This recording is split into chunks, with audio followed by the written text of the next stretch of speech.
안녕하세요. 가족을 분탕질하던 한심한 찌질이를 물리친 40대 여성입니다. 배우자에 대한 믿음이라는 게 있죠.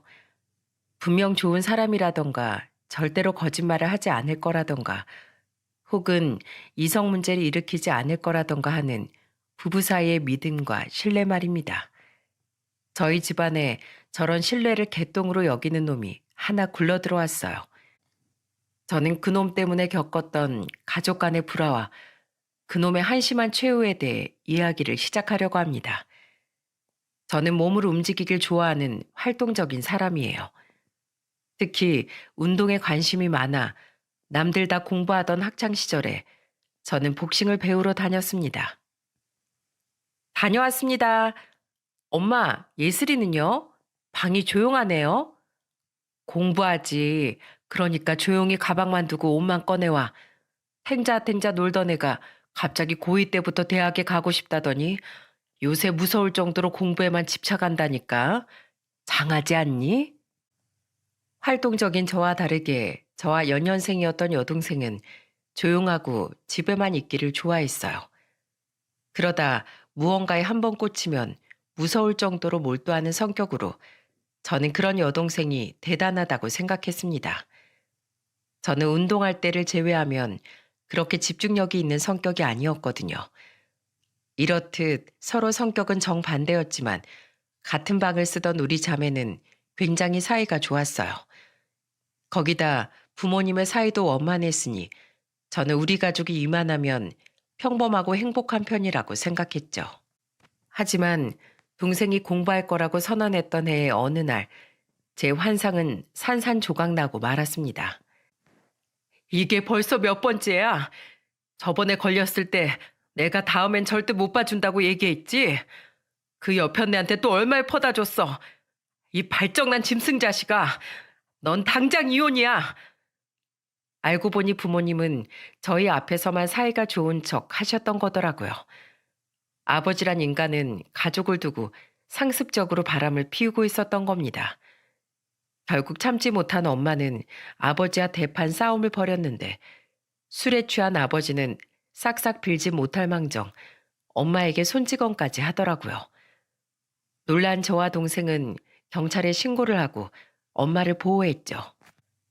이후 엄마는 우리를 데리고 옆 동네에 사시던 이모 집으로 피신을 가셨습니다. 그리고 그곳에서 이혼 소송을 통해 영원히 아버지와 남남이 되셨죠. 저와 동생 또한 아버지란 인간에게 정이 떨어져 이후 40이 넘은 지금까지 단 한 번도 아버지와 연락을 하지 않았어요. 다시 집을 얻은 우리 세 모녀는 점차 일상을 되찾아갔어요. 동생은 그렇게 열심히 공부하더니 결국 수도권에 나름 알아주는 대학에 합격했습니다. 저는 20대 초반에 잠시 프로 복서의 길을 걷기도 했지만 재능의 큰 한계를 느끼고 복서의 길을 접고 말았죠. 그 뒤 저는 무작정 치킨집 알바부터 시작했습니다. 공부도 안 하고 대학도 안 갔던 제가 당장 덤빌 수 있는 건 창업뿐이라고 생각했거든요. 그렇게 저는 알바를 하다 다른 치킨집에 직원으로 취업을 했고 열심히 돈을 모으고 일을 배워 나이 31에 창업의 꿈을 이루었죠. 언니, 진짜 너무 축하해. 우리 언니 뚝심 있는 건 알아줘야 한다니까. 언니 진짜 멋지다. 넌 무슨 화분까지 사왔어. 고마워. 그리고 멋지긴 무슨. 난 네가 훨씬 멋있어. 직장에서도 엄청 인정받고 있다며? 실적도 좋아서 연봉도 쑥쑥 올라가고. 근데 네가 하는 일이 뭐라고 했지? 헤드헌터. 좀 생소하지? 구인하고 있는 회사에 맞춤 인재를 추천해서 회사랑 구직자를 연결해주는 일이야. 처음엔 좀 헤매긴 했는데 노하우를 파악하니까 일이 술술 풀리더라. 식당을 하던 엄마 또한 열심히 살아가는 저와 승승장구하던 여동생을 자랑스러워 하셨습니다. 다행히 제 치킨집은 점차 매출이 안정되어 갔어요. 덕분에 전 2년간 만나오던 남편과 결혼을 할 수 있었죠. 언니, 형부 복싱 동아리에서 만났다고 했지? 모르고 보면 형부는 회사원이 아니라 진짜 운동선수 같아. 몸도 다부지고 말수도 적고 책임감도 강하고 거기다 언니한테 또 얼마나 잘해. 시댁 어른들도 잘해주신다며? 진짜 부럽다 언니. 제게 부럽다고 말하던 동생은 제가 결혼한 지 2년 뒤 자신도 결혼을 하겠다며 남자를 한 명 데려왔어요. 예비 제부는 건축 인테리어 회사를 다니고 있다고 했는데 사람이 뭔가 껄렁껄렁하고 날티가 나 보여 제 눈엔 영 별로더군요. 너 그 남자랑 꼭 결혼해야겠어? 그래, 이 엄마 눈에도 네가 많이 아까워 보이더구나. 집에 들어올 때부터 껌을 질겅질겅 씹고 있던 모습도 그렇고 엄마도 영 마음에 안 들어. 그 남자가 돌아간 후 엄마와 저는 여동생을 설득하려 들었습니다. 그럼에도 불구하고 여동생은 굉장히 강경하게 나왔는데 고집을 부리는 이유가 무척 놀랍더군요. 언니, 내가 대학 다닐 때 엄청 좋아했던 인기 많은 다른 과 오빠 기억나지? 나 4년 내내 짝사랑했었잖아. 그 사람이 바로 그 오빠야. 우연히 대학 친구 만나러 간 모임 자리에서 다시 만났어. 내가 그 오빠 진짜 많이 좋아했던 거 알지? 그런 사람이랑 결혼할 수 있는 꿈 같은 기회 나 정말 놓치고 싶지 않아. 엄마, 저 그 사람 아니면 평생 결혼 안 할래요. 그 사람 놓치면 저 진짜 엄마랑 언니 원망할지도 몰라요. 그러니까 제발 허락해 주세요. 네? 여동생의 간절한 부탁에 하는 수 없이 엄마는 결혼을 승낙해 주셨어요. 결혼 후 제부가 동생에게 하는 행동을 보니 동생이 왜 그렇게 홀라당 빠졌는지 알긴 하겠더군요. 여러분, 소위 말하는 나쁜 남자에 대해 아시나요? 평소엔 츤데레처럼 굴다가도 한 번씩 잘해줘서 여자를 오히려 감동시킨다는 부류 말입니다. 제부는 딱 그런 타입이었는데 원래도 제부를 좋아했던 동생이니 동생은 아예 제부를 무슨 왕마냥 떠받들고 살더라고요. 그뿐이면 좋았겠지만 문제는 제부가 정말 인간 대 인간으로 마음에 들지 않는 사람이었다는 거예요. 어련히 동생이 좋은 사람 골랐겠거니 했던 엄마의 예상은 명확히 빗나갔던 거죠. 우선 제부는 술을 굉장히 좋아했는데 술버릇 또한 개차반이었습니다. 고함을 지르고 조롱 섞인 말을 내뱉는 등 주로 저급한 표현을 많이 하더라고요. 저와 동생은 아버지 일로 술버릇이 안 좋은 사람을 굉장히 싫어했건만 눈에 콩깍지가 단단히 씌인 동생은 그런 제부를 감싸주기 바쁘더군요. 그러다 언제 한 번은 저희 엄마에게 장모님이 재미없게 굴어서 장인어른이 바람이 난 거라는 망언까지 해 저는 제부를 굉장히 싫어하게 되었어요. 하지만 동생은 제부에게 화를 내는 제게 오히려 역정까지 내더라고요. 저를 말리는 엄마를 봐서 그날은 그냥 넘어가긴 했지만 저는 그 이후 제부에 대한 정이 거의 떨어진 상태였습니다. 명절 때 봐도 그냥 형식상 인사와 안부 정도만 주고받았죠. 하지만 2년 뒤 저는 그런 제부를 완전히 손절하고 말았어요.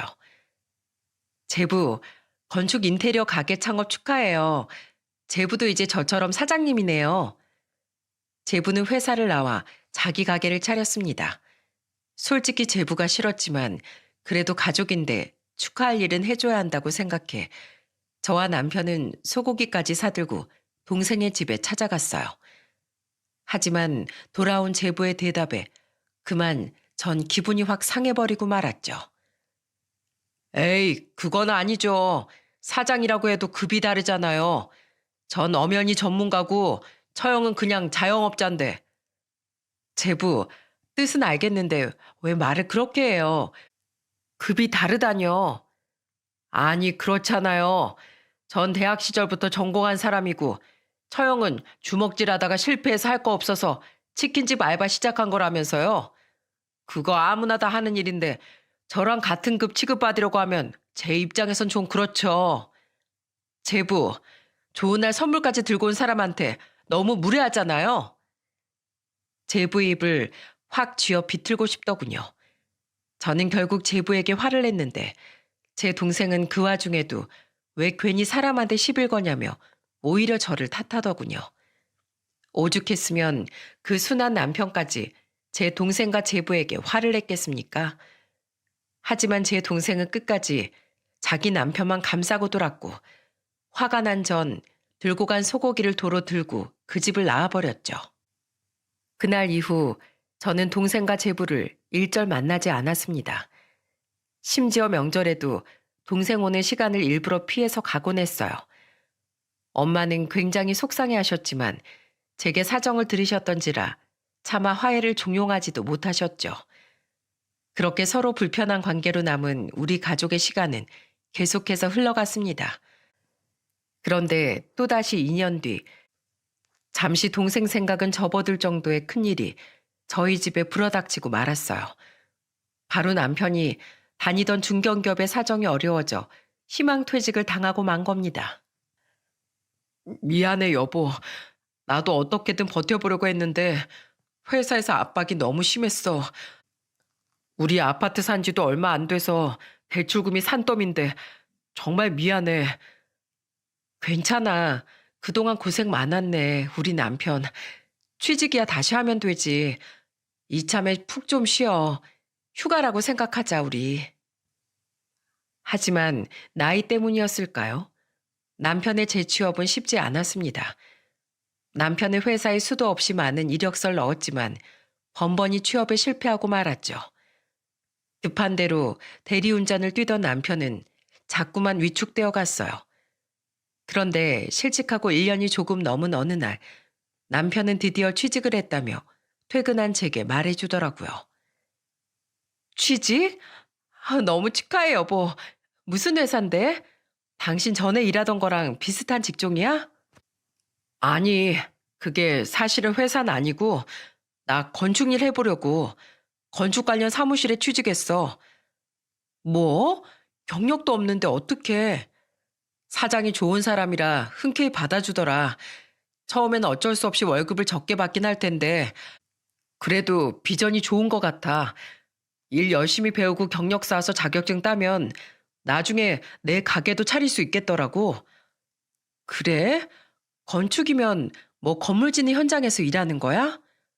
아니, 실내 인테리어 건축하는 거야.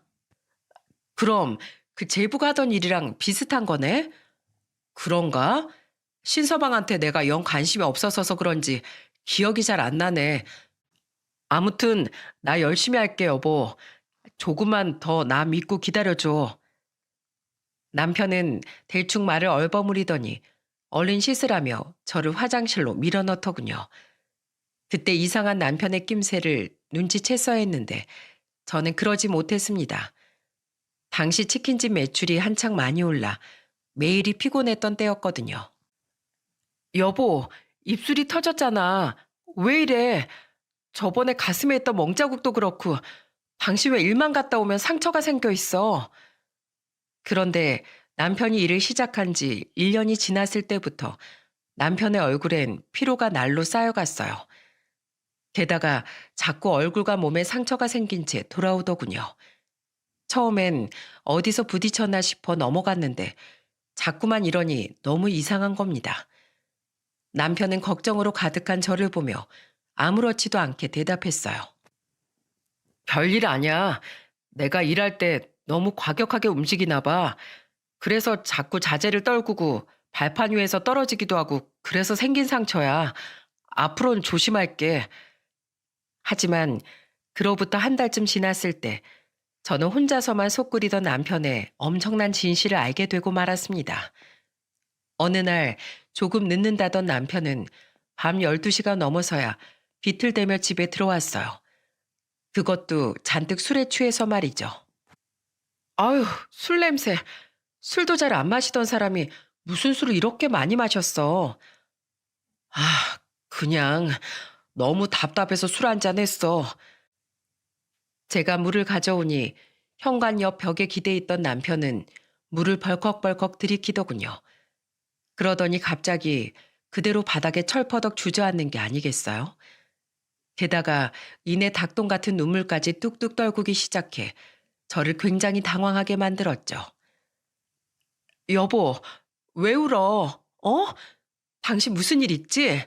나한테 말해봐. 어? 여보, 그냥 사는 게 너무 힘들다. 내 자신이 너무 한심해. 뭐? 당신이 왜 한심해? 여보, 나 사실 신서방 손아래 동서한테 맞고 살아. 나 참 한심하지? 사실 내가 일하는 곳 사장이 바로 신서방이야. 내가 신서방한테 먼저 가서 머리 숙이고 부탁했어. 나 일 좀 알려달라고. 앞날이 너무 막막해서 기술 좀 가르쳐 달라고 했어. 그래서 나 그동안 신서방 따라다니면서 일한 거야. 근데 나 더는 못 버티겠어. 너무 굴욕적이고 힘들어. 그리고 우리 처제한테도 너무 미안해. 여보. 엉엉 울던 남편은 그대로 바닥에 쓰러져 잠에 들어버리더라고요. 하는 수 없이 저는 있는 힘을 다해 남편을 질질 끌어 겨우 안방 바닥까지 옮겨놓을 수 있었습니다. 그리고 다음 날 저는 잠에서 깬 남편에게 물을 가져다 주며 쥐잡듯이 추궁하기 시작했어요. 당신 어제 그거 무슨 말이야? 당신 여태 나한테 숨기고 제부 아래에서 일했어? 그리고 예슬이한테 미안하다는 건 또 무슨 말인데? 아, 어제? 얼른 바른 대로 말 못해? 아, 알았어. 그동안 숨겨서 미안해, 여보. 근데 나 정말 앞길이 너무 막막했어. 그래서 자존심 다 굽히고 신서방한테 가서 부탁한 거야. 당신이 알면 화낼 게 뻔하니까 당신하고 처제한테 비밀로 하고 나한테 일 좀 알려달라고. 근데 웬일로 신서방이 군소리 없이 알겠다고 하더라? 가족끼리 도와야 하는 거 아니냐면서 말이야.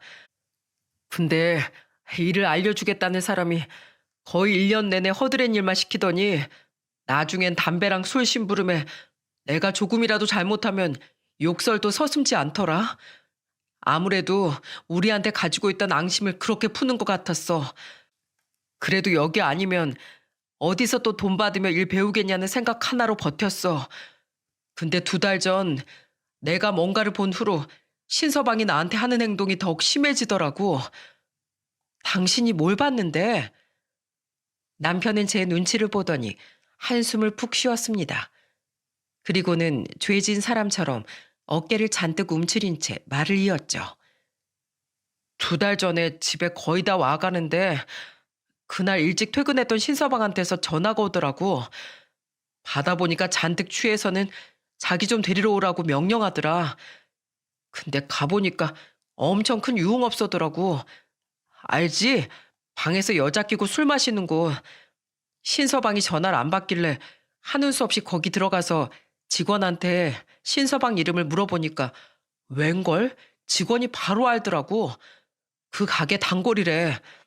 게다가 기본적으로 직원들한테 반말 찍찍하고 술 취하며 행패 부리는 건 기본인 최고 진상이라 모르는 직원이 없다더라. 내가 가족이라고 하기 민망해서 부하 직원이라고 날 소개하니까 내가 편하게 느껴졌는지 나한테 많이 힘드냐고 물으면서 술술 다 얘기해 주더라고. 게다가 신서방 그 가게에서 일하는 여자랑 바람까지 난 상태라더라. 그날도 그 여자가 신서방이 있던 룸에 들어가 있었고 근데 그새 술이 깬 건지 내가 그 룸에 들어가니까 신서방이 당황하더라. 그리고는 자기 휴대폰 통화 목록을 보면서 내가 미쳤지 막 이러고 혼잣말 하는데 딱 보니까 술이 너무 취해서 나한테 실수한 것 같더라고. 그래도 내가 명색이 가족인데 바람 피우는 모습을 들켰으니 말이야. 그리고 자긴 택시 타고 가겠다면서 황급히 날 두고 그냥 나가버렸어. 뭐? 당신 그걸 왜 여태 얘기를 안 했어? 아무리 미워도 내 동생 일인데 알았으면 내가 진즉에 가만 안 뒀지. 나도 처음에 그러려고 했지. 근데 처젠 그놈이 뭐라고 한 건지 내 전화 받지도 않고 문자도 안 읽는 것 같더라. 아예 차단한 것 같아. 집까지 찾아가서 말할까 했는데 곰곰이 생각해보니까 그러다 처제한테 큰일 나면 어쩌나 싶더라고. 당신도 알지? 처제가 신서방 얼마나 끔찍이 좋아하는지. 그렇게 좋아하던 당신이랑 척을 질 정도로 말이야. 게다가 자기 아버지 때문에 바람이라면 치를 떠는 사람인데 그것도 술집 여자랑 바람 난 거 알면 처제가 얼마나 상처를 받겠어. 처제가 어떤 사람인지 아니까 혹시 사실을 알면 극단적 선택이라도 할까 너무 걱정이 돼서 내가 잠깐 판단력이 흐려진 거야. 난 바보같이 우선 신서방 마음을 돌려보려고 했어. 제발 처제를 생각해서 마음 다잡으라고 말이야. 난 계속 신서방을 설득했는데 신서방은 오히려 배째라 식으로 나오더라고. 혹시 처제한테 얘기할 생각이면 그만두래. 내가 처제한테 얘기하면 처제가 받을 상처는 생각해봤냐면서 자긴 그럼 딸들이고 뭐고 처제 그냥 버려버릴 거라고 날 오히려 겁박했어. 자기도 처제가 자기를 얼마나 좋아하는지 알았던 거지. 그래도 내가 이건 안 된다. 끝까지 이러면 나도 처제 찾아가서 얘기하겠다고 하니까 금방 정리할 거라고 하대. 그래서 그럼 헤어졌다는 증거로 문자라도 보여달라고 하니까 기다리라면서 시간을 질질 끌더라고. 근데 그 뒤로 일하면서 다른 직원들 앞에서 나를 더 막대하기 시작하는 거야. 그러더니 나중엔 얼굴을 툭툭 치고 내가 실수 하나 했다고 자기 가게 말아먹게 할 일 있냐면서 내 뺨까지 쳤어. 일 똑바로 하라면서 가슴팍을 주먹으로 내려치는 건 기본이었지. 쫓겨나고 싶냐고. 꼬우면 그만두라면서. 근데 처제 일이 해결된 것도 아니고 아직 집에 갚아야 할 대출금도 산더미라 무작정 일을 그만둘 수가 없었어.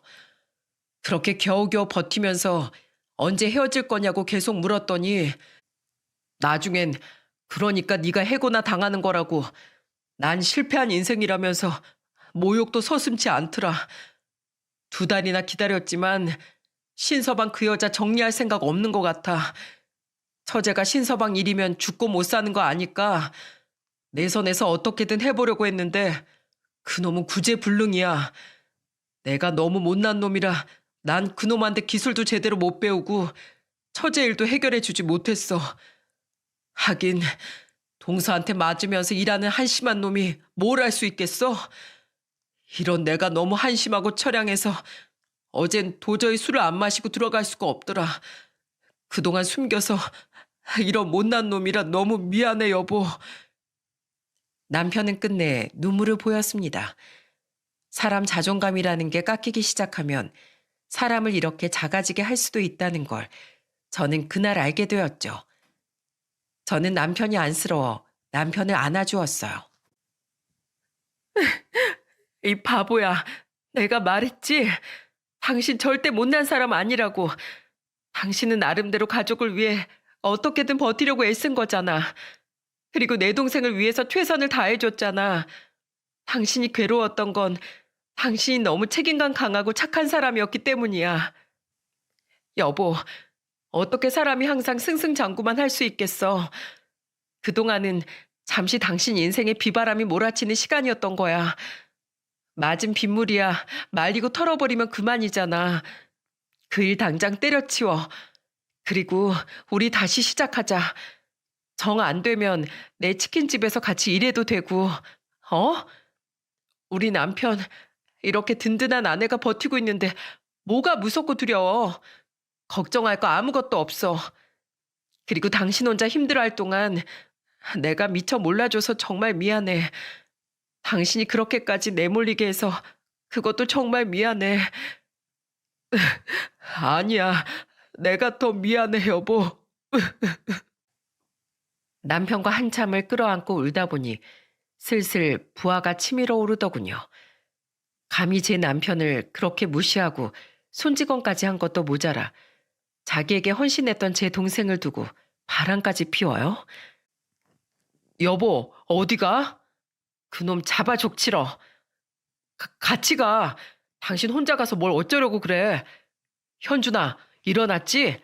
식탁 위에 빵 있더라. 그거 챙겨 먹고 집 잘 보고 있어? 9살이면 혼자 밥 먹을 수 있지? 아빠, 엄마랑 같이 좀 나갔다 올게. 남편은 그 와중에 아들을 챙기며 서둘러 옷을 입고 제 뒤를 따라 나왔습니다. 분노에 흔들질을 하며 동생 집에 도착한 저는 초인종을 눌려댔어요. 주말 오전이라 그런지 동생은 부스스한 머리로 문을 열더군요. 그리고는 거의 4년 만에 보는 제 얼굴을 보고 굉장히 놀란 표정을 지었죠. 언니, 갑자기 주말에 여긴 무슨 일이야? 어머, 언니, 넌 비켜. 제부, 좀 나와봐요. 어? 처형, 형님도 오셨네? 저는 동생을 마구 밀치고는 집 안으로 들어갔습니다. 거실에 마찬가지로 머리에 새집이 지어져 있던 제부가 저와 남편을 맞았죠. 제부는 제 남편을 흘끔 올려다보더니 이내 최대한 아무렇지 않은 척 제게 웃어 보이더군요. 저와 제 남편 뒤를 따라 들어온 동생은 제 어깨를 잡고 화를 냈는데 저는 그런 동생에게 이렇게 말하곤 제부에게 응징을 하기 시작했어요. 제가 어떻게 응징을 했냐면 말이죠. 나 오늘 나 아무도 못 말리니까 너희 애들 아직 방에서 자니? 여보, 애들한테 방에서 나오지 말라고 말 좀 해줘. 언니, 대체 이게 무슨... 여보! 처형! 저는 냅다 제부의 머리채를 잡고 뒤로 꺾었어요. 놀란 여동생은 제 팔을 붙잡으려고 했지만 저는 망설이지 않고 그놈의 얼굴이며 몸이며 할 것 없이 냅다 곤죽을 만들기 시작했습니다. 기억하시나요? 저 나름대로 프로선수 활동까지 한 복싱 선수였다는 것 말이죠. 언니, 미쳤어? 그만두지 못해? 나 경찰에 신고할 거야. 신고? 해! 제부, 그거 알아요? 그동안 제부가 우리 남편한테 손찌검한 거 우리 다 증거로 가지고 있어요. 진단서도 다 떼놨는데 몰랐죠? 거기다 그동안 제부가 제 남편 모욕했던 것들 다 녹음도 해놨어요. 어디 한번 내 동생한테 신고해 보라고 하세요. 그럼 우리도 2달간 제부가 제 남편한테 한 행동들, 폭행 모욕죄, 직장 내 괴롭힘으로 다 고소해버릴 거니까. 야, 김예슬. 내 남편이 실직하고 나서 네 남편한테 일 좀 배우게 해달라고 부탁했단다. 너랑 나한테 비밀로 하고. 근데 그동안 일 가르쳐 준 건 거의 없고 그동안 내 남편 무시해대면서 손찌검까지 했대. 이러니 내 눈이 안 돌아? 여보, 신고하지 마. 처형, 제가 잘못했어요. 네? 이러다 저 죽어요. 형님, 제가 잘못했습니다. 제발 처형 좀 말려주세요. 그럼 내가 살라고 때리겠어요? 진짜 열받아서 존댓말도 못 해먹겠네. 야, 내 남편이 실패한 인생이라고? 제대로 실패해본 적도 없는 놈이 어따 대고 그따위 망발을 해? 나도 실패해봤어. 그게 뭐? 실패하면 다시 일어서면 그만이야. 근데 니까짓 게 뭔데? 내 남편 자존심을 깎아먹으면서까지 손까지 올려? 너 그렇게 좋아하는 손찌검 오늘 나한테 실컷 당해봐라. 그놈은 결국 무릎까지 꿇고 저와 남편에게 싹싹 빌더군요. 사실 증거가 있다는 말은 다 거짓말이었어요. 제 남편 그렇게 야근 행동 못하는 사람이거든요. 하지만 제법 그럴싸한 말에다가 제가 당당하게 나오니 그놈은 깜빡 속아 넘어간 겁니다. 언니, 뭐가 됐든 말로 해. 언니 깡패야? 내 남편 놓으라고. 여동생은 저를 떼어누려 제 팔뚝을 세게 물어버리더군요. 저는 쌍코피가 터진 제부의 머리채를 바닥으로 팽개쳤고 뒤이어 그동안 차마 하지 못했던 행동을 동생에게 저질러 버리고 말았습니다. 저는 손을 높게 들어올려 그대로 동생의 뺨을 후려쳤어요. 동생은 그대로 휘청거리며 뒷걸음질 쳤는데 제 남편이 허겁지겁 달려가 그런 동생을 붙잡아 주더군요. 저는 충격받은 동생을 두 눈 부릅뜨고 바라보며 진심으로 화를 냈습니다. 너 진짜 정신 안 차릴래? 어디 남자에 빠져서 똥오줌 못 가려? 야, 너 네 남편 바람난 건 알고 있냐? 그것도 술집 여자랑 맨날 그 여자 만나러 비싼 돈 턱턱 내면서 유흥업소 다니는 거 알고 있냐고. 내 남편이 그거 알고 나서 너 걱정돼서 여태 네 남편 설득하고 있었대. 거기다 대고 네 남편은 오히려 내 남편한테 잘리고 싶냐고 갑질에 손찌검을 해댔단다. 저게 인간이니? 근데 설마 그거 다 알면서도 내 남편 연락처 차단해 놓은 건 아니지? 또 네 남편에 대해 싫은 소리 할까 봐. 바람? 그리고 차단이라니. 난 형부 연락처 차단한 적 없어. 정말이네? 혹시 당신 내 휴대폰 만졌어? 그리고 언니 말이 다 무슨 소리야? 언니 말이 다 사실이냐고. 어? 그게. 동생은 황급히 자신의 휴대폰을 확인하더니 표정이 일그러지더군요. 그리곤 제부에게 따져묻기 시작하자 제부는 당황한 표정으로 말을 더듬더라고요.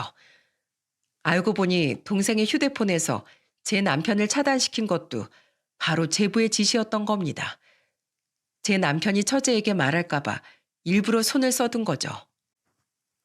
예슬이 너 우리 아버지란 인간 기억나지? 바람난 주제에 엄마한테 손찌검까지 한 쓰레기 같은 인간. 근데 네가 지금 똑같은 놈이랑 살고 있는 거야. 우리가 그렇게도 혐오했던 인간을. 너 그런 아버지를 둔 자식이 얼마나 큰 상처를 받고 살아가는지 잘 알고 있지? 너한테 신 콩깍지 때문에 네 딸들한테까지 똑같은 상처 주고 싶어? 그러고 싶지 않으면 이제 제발 정신 차려.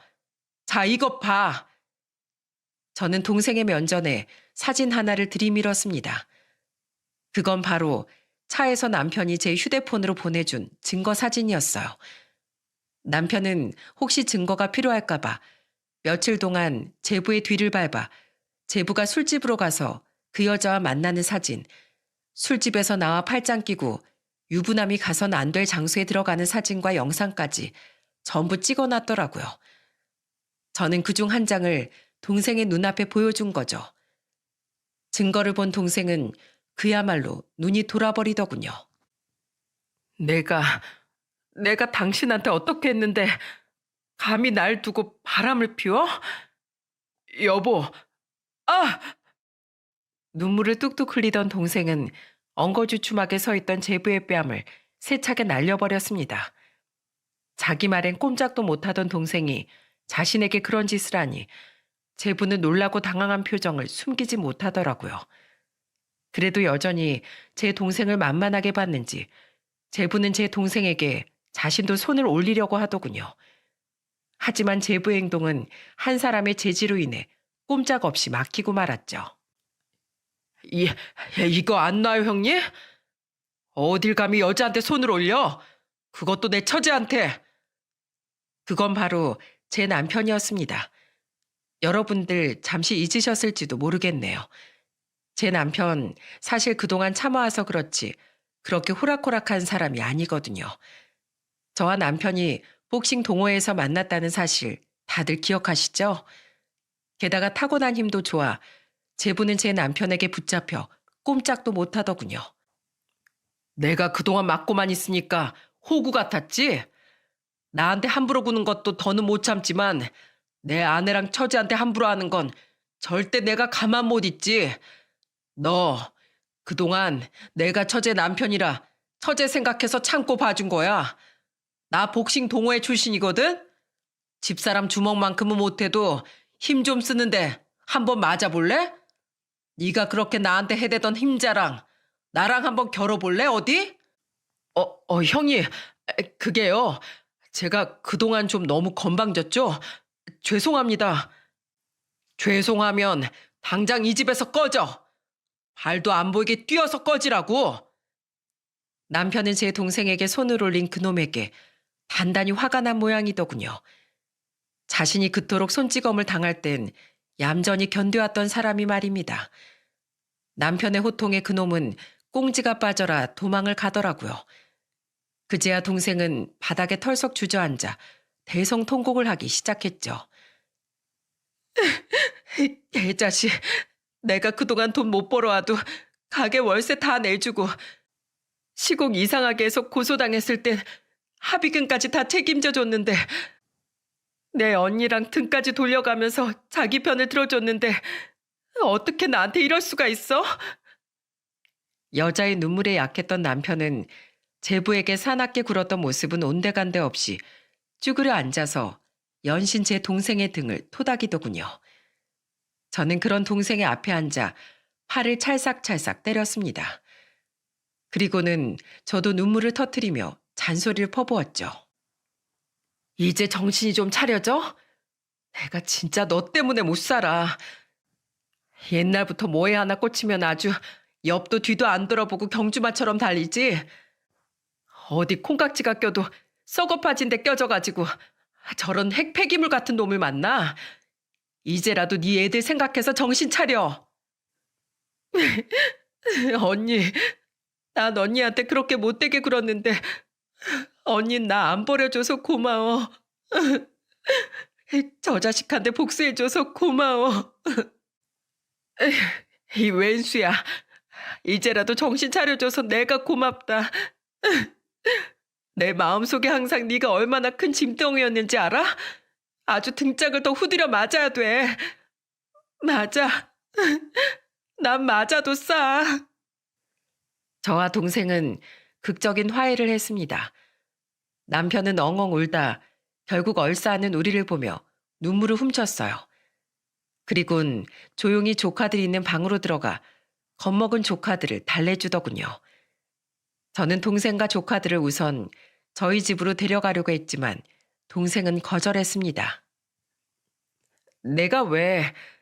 나 나가면 그 자식이 이 집에 들어와서 두 발 뻗고 잘 거 아니야. 그 자식 그동안 집에 돈 제대로 가져온 적도 별로 없어. 맨날 가게가 힘들다더니 그 돈으로 여자나 만나고 다녔단 말이야? 생각할수록 아주 열이 뻗쳐서 미치겠어. 이 집 온전히 내 돈, 내 대출 다 껴서 산 내 집이야. 내 집에 그놈 발 들이는 꼴 절대 못 봐. 난 안 가. 하지만 저는 동생이 너무 걱정됐습니다. 결국 저는 남편에게 부탁해 간단한 짐과 함께 아들을 동생 집으로 데려왔어요. 현준이 학교도 가야 되는데 괜찮겠어? 괜찮아. 나랑 네 형부가 차로 태워다 주고 데리러 가면 돼. 그리고 앞으로 너랑 우리 조카들 같이 지켜줄게. 엄마한텐 일 좀 정리된 다음에 말씀드리자. 엄마 걱정하실 거야. 그렇게 우린 동생의 집에서 며칠간의 합숙을 하게 되었습니다. 더 이상 그놈 밑으로 출근하지 않게 된 남편은 밤마다 대리운전을 뛰러갔고 저는 직원들에게 가게를 맡긴 채 동생의 옆에 꼭 붙어 있었죠. 그동안 동생은 휴가를 쓰고 변호사를 알아봐 이혼 소송을 준비했어요. 그리고 아니나 다를까 3일 뒤 남편과 동생과 함께 집에 있는데 도어락을 누르는 소리가 들리더라고요. 이 집 도어락을 누를 사람이 누가 있었겠습니까? 하지만 이미 우리가 비밀번호를 바꿔놓은 뒤라 제부는 계속해서 집에 들어오지 못하고 도어락만 눌러댔어요. 결국 승질이 났는지 제부는 문을 발로 뻥뻥 차대며 소리를 지르더군요. 당신 퇴근했지? 집에 있을 시간이잖아. 얼른 문 열어. 그땐 처형하고 형님 믿고 잘도 내 뺨을 쳤겠다. 당신이 나 없이 살 수 있을 것 같아? 들어가서 얘기해. 내가 당신이 싹싹 빌면 한 번은 용서해 줄 테니까. 나오라고. 나왔다. 어쩔래? 동생은 현관문을 벌컥 열어젖히고 그놈을 노려보더군요. 도끼 눈을 뜨고 제 동생을 노려보던 그놈은 뒤에 팔짱을 끼고 서 있던 저와 남편을 보곤 얼굴이 사색이 되더라고요. 그러거나 말거나 동생은 그놈에게 싸늘하게 말했습니다. 용서 같은 소리 하고 있네.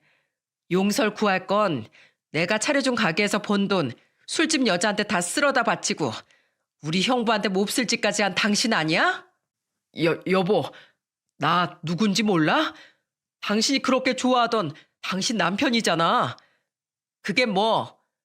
너 아주 사람을 호구로 본 모양인데 이미 내 콩깍진 벗겨졌어.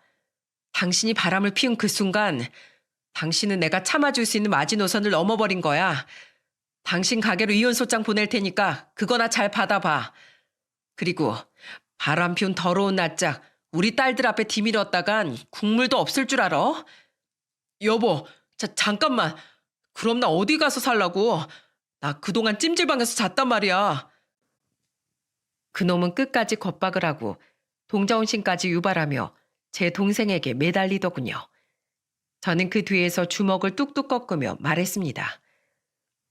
네가 그렇게 좋아하던 그 술집 여자한테 재워달라고 하던가 왜 엄한 데 와서 행패야? 아직 덜 맞았지? 우리 다시 푸닥거리 한번 할까? 그제야 그놈은 뒤도 돌아보지 않고 잽싸게 내빼더군요. 전형적인 강약 약강에 아주 찌질하고 한심한 놈이었죠. 이후 동생은 남편이 찍은 외도 증거들과 그놈이 생활비를 거의 보태지 않은 점, 자신의 유흥 생활에 돈을 흥청망청 쓰고 다닌 점들을 모두 이용해 본격적인 이혼 소송을 걸었습니다. 예상은 했지만 그동안 동생은 거의 그놈을 먹여 살리고 있었더군요. 그리고 덕분에 그놈은 재산 분할을 제대로 받지도 못하고 오히려 동생에게 위자료까지 토해내며 이혼을 당하고 말았죠. 게다가 알고 보니 그놈은 술집 여자에게 철저히 손님으로서 돈만 뜯긴 더더욱 한심한 놈이더라고요. 바람도 뭣도 아니고 자신 또한 그저 호구였던 거죠. 또한 저는 그놈을 모욕이든 뭐든 고소하려고 했는데 남편은 그런 저를 말렸습니다. 왜 말려? 증거가 없어도 같이 일하던 사람들한테 증인이라도 서달라고 하면 되잖아. 아니야, 그만두자. 그러다 그놈이 당신을 폭행으로 고소하면 어떡해? 최소 전치 3주 나왔을 것 같은데. 그게 뭐 대수야? 난 그놈 이대로 가만두기 싫어. 그런 놈은 우리가 아니어도 어디서든 벌을 받게 될 거야. 그리고 당신 나 대신 충분히 복수해줬잖아. 솔직히 이러면 안 되지만 당신이 그놈 곤죽 만들었을 때 나 좀 통쾌했어. 그걸로 충분해. 난 못했던 일 대신해줘서 정말 고마워 여보. 이후 동생은 집을 팔고 조카들과 엄마의 집으로 들어가게 되었습니다. 나중에 자초지정을 들은 엄마는 펑펑 울며 우리를 양팔로 끌어안으시더군요. 아이고 고생 많았다 내 새끼들. 어디 집에 그런 놈이 들어와서 집안을 난장판으로 만들어 놨다니. 엄마가 힘이 못 돼줘서 미안하다. 그리고 김서방 정말 몸고생 마음고생 전부 다 많았네. 그리고 내 딸들 옆을 지켜줘서 정말 고마워. 엄마는 동생의 이혼을 마음 아파하셨지만 회복된 저와 동생의 관계에 무척이나 기뻐하기도 하셨어요. 저 또한 동생과 화해하게 된 것이 너무 좋아 전보다 엄마의 집에 자주 찾아갔는데 그때 동생의 시댁 이야기를 들으니 그것 또한 가관이더군요. 네 시댁 결국 너한테 사과 한마디 안 했어? 그런 놈인 거 모르고 결혼한 내가 등신이라더라. 자기들은 잘못한 거 없다면서 이혼했으니 된 거 아니니. 아유, 그 나물에 그 밥인 집안이로구나. 엄마는 멸치똥보다도 못한 집안이라며 멸치똥을 떼며 말씀하셨습니다. 그런 엄마의 말이 너무 웃겨서 저와 동생은 그만 픽 하고 웃어버리고 말았죠. 그 일이 있고 1년이 지난 지금 우리는 전보다 더욱 화목한 생활을 하고 있어요. 엄마는 작은 딸과 손녀들까지 함께 살게 되어 요즘 굉장히 즐거워하십니다. 내가 다 큰 딸들 부담될까봐 말은 안 했어도 사실 외로웠다. 오죽하면 빈집에 들어오기 싫어서 내가 장사를 더 오래 하고 냈잖니. 근데 김서방 새로 간 회사는 어떻다니? 일은 할만하대? 네, 무엇보다 예슬이가 소개시켜준 회사인데 어련하겠어요. 우리 남편 요새 완전 얼굴 폈다니까요. 오늘도 회사 사람들이랑 주말 등산 간다고 여기 못 온 거예요. 하지만 그 누구보다도 행복해하는 사람은 바로 제 남편이에요. 우리와 화해 후 특히 남편에게 미안해했던 동생은 남편에게 사과를 하고 싶다고 말하더군요. 그런데 그 사과라는 것이 바로 자신의 능력을 10분 발휘해 남편과 잘 맞을 좋은 회사를 물색해주는 일이었어요. 게다가 그 회사의 특징까지 아주 열심히 분석하고 연구해 저희 남편의 면접에 아주 큰 도움을 주었답니다. 물론 좋은 팁을 준 거지 부정적인 방법을 쓴 건 아니었고요. 덕분에 남편은 5개월 전 중견까지 못 돼도 탄탄한 강소기업에 취업을 할 수 있었어요. 그것도 전보다 연봉도 약간 올려서 말입니다. 남편은 최종 합격을 한 날 어린애처럼 엉엉 울며 기뻐하더군요. 저 또한 그런 남편의 모습에 울컥해 남편을 끌어안고 함께 울었죠. 사실 그 일 진짜 내 적성이 아니었어. 다시 원래 하던 일 할 수 있게 해준 처제한테 나 매일 밤 감사하고 있어. 진심이야. 예슬인 밤마다 나랑 당신한테 감사하고 있다던데? 감사한 마음이 넘치는 행복한 집안이네, 우리 집. 이렇게 모두들 평화롭게 살던 와중 석 달 전 불청객 한 명이 동생에게 전화를 걸었어요. 다들 예상하시겠죠? 그 사람은 바로 그 자식, 전 제부였습니다. 함께 있던 저는 받지 말라고 했지만 동생은 혹시 마지막 사과라도 하려는 거 아니냐면서 전화를 받더군요. 여보, 잘 지내? 이쯤 되니까 슬슬 나 보고 싶지 않아? 당신도 술 먹었어? 혀가 꼬였네. 잠시라도 당신이 진심으로 사과하려는 게 아닌가 싶었던 내 자신이 미워진다. 헛소리 할 거면 빨리 끊어. 잠깐만.